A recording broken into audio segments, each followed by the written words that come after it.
ធ្លាប់តែ review ឡាននៅ60ម៉ែត្រខាង Denza Flagship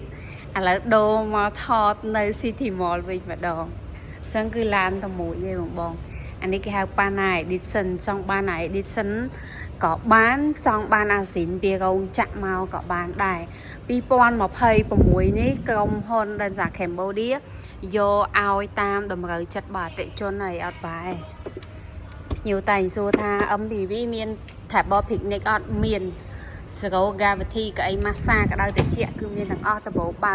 ចង់ថែម skin កដាលក៏បានឬក៏យកកញ្ចប់ជាមួយនឹង Pana Edition នោះហ្មងគឺបានអានេះថែមអានេះកញ្ចប់ក្នុងនឹងហ្មង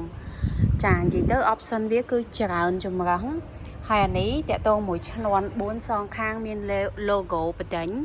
លោតភ្លើងគឺមានស្រាប់2026នឹងឆ្នាំចាស់ដូរអាចាស់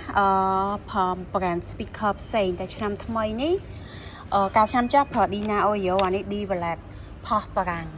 តឡើង speaker ដែរអញ្ចឹង model ដែលខ្ញុំថតនេះគឺជាប្រភេទរថយន្ត Denza 2026ពេញទាំងតួទាំង version ជាពិសេសឆ្នាំ2026ជើងមកនៅជើងថ្មីនេះ version នៅក្នុង setting update last version ចុងក្រោយបងលុយខ្លាំងហ្មងចង់ដឹងព័ត៌មានលម្អិតអាច inbox មក Telegram ខ្ញុំបាន